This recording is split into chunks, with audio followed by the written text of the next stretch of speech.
This is a quick comparison between two very small knives, the Spyderco Chapparal and the Spyderco Dragonfly. I haven't done a dedicated review on the Chapparal, and I'm not sure if I'm going to. As you might have heard in my review of the Dragonfly, I think this is the best little knife in the industry. This is also a little knife, so why do I like this better than this one? These are relatively similar knives. I've picked the Chapparal that is most similar to it. They're both backlocks. This one is made by Tai Chung. This one is made by Seki City.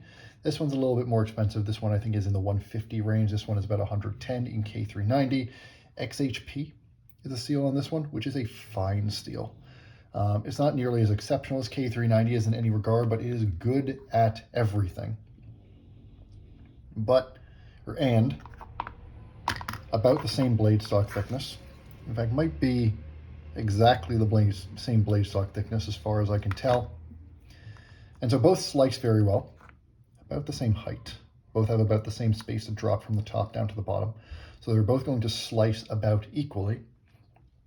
And really the difference is which one of these is the better buy. They're both very small in the pocket. You know, when you fold this up, take up very little real estate. I'll bring out my PM2 as my usual comparison. Dwarfs both of them. These are both going to be pretty much ignorable in your pocket. This one, just by a nature of its size, is going to be a little bit heavier. This one is, 1 point something ounces. This one is getting closer to 2 ounces. It's still by no means a heavy knife, but it's significantly heavier than this one. It's just a bigger knife. And people love the Chapparal. The Chapparal is a great knife. The Chapparal is super slicey, super compact, easy to pull out, and can do everything you need it to. But I've never loved the Chapparal. And the problem with the Chapparal is that the Chapparal is cool, but it sits in a funny spot. If you happen to want a super slicey knife, and you're getting it because it's one of the sliciest knives that Spyderco makes, great reason to get the Chapparal. Thin blade stock, full flat grind, relatively tall. It is incredibly slicey. Great ergonomics in the hand. Pretty much, this is a skinny Sage. And the ergonomics on the Sage are excellent. You got great jimping, pinch it in. It just works really nicely. And this is a great light use knife. And in some of the ones with like Raffir Noble skills and things like that, it makes a great gentleman's folder. Backlock disengages easily, super smooth, Tai Chung Taiwan construction, fantastic quality. It's great. And this would be a very recommendable knife if the Dragonfly didn't exist. The thing about the Dragonfly, as I said in my full review, this thing is an ergonomic masterpiece. The way that this ramps up more aggressively than the ramp on the back here, this pinch grip is fantastic. You can control the whole blade from just that little pinch point there.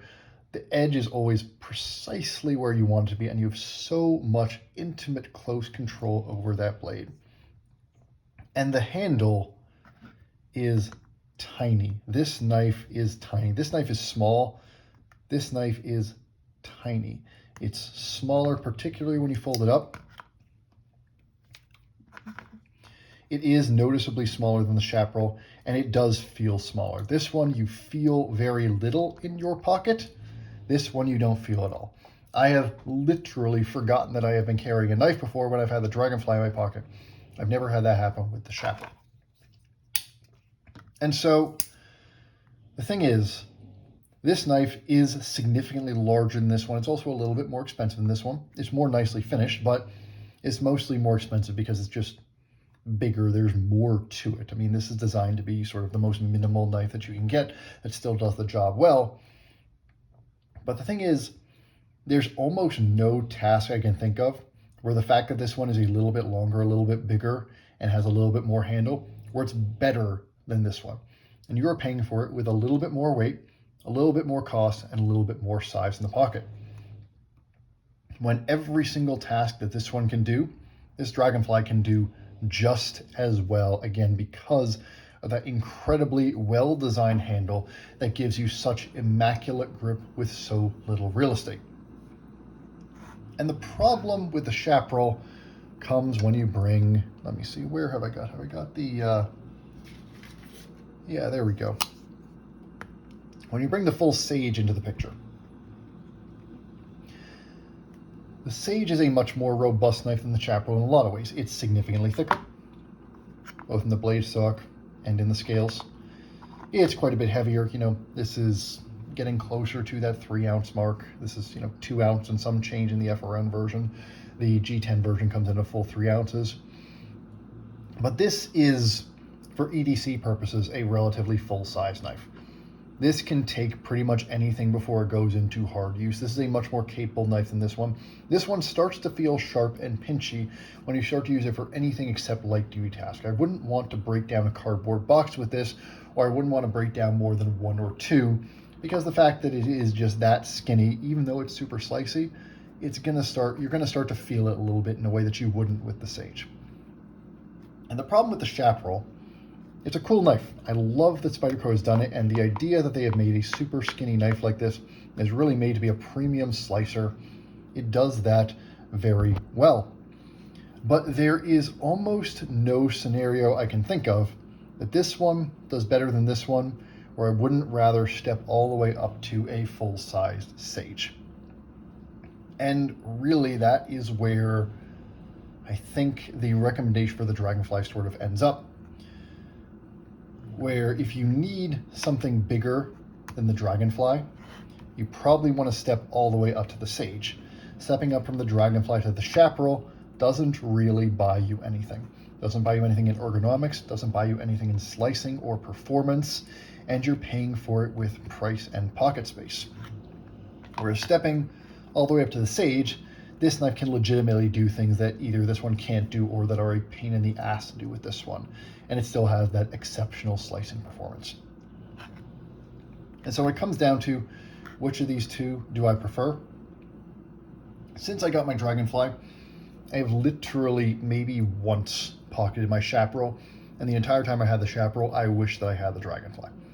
Once you see how good the Dragonfly is at being a astonishingly light but astonishingly capable knife, this thing just feels not quite as elegantly designed in comparison. There's nothing wrong with the Chapparal. If you love your Chapparal, great, keep loving it. And if the Dragonfly didn't exist, this would be the smallest and sliciest knife in Spyderco's lineup, not counting, the man bug and stuff like that, the knives that are too tiny to really be practical for a lot of tasks. This would be a great knife. And it is a great knife. The problem is the Dragonfly is just better.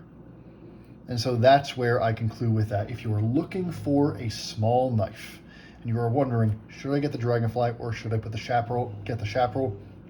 Unless you are really a stickler for the particular manufacturing and design qualities that the Chapparal brings, I really do think that for most people, the Dragonfly is going to give you what you want out of a small knife, which is basically a lack of detectability, whether that's in your pocket, in your desk, or just on your person, while still being fully capable.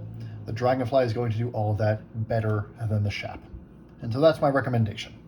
Get the Dragonfly, try it out. I think you will love it if you're looking for a tiny knife. Hope this was a good use of your time, and I will see you again soon.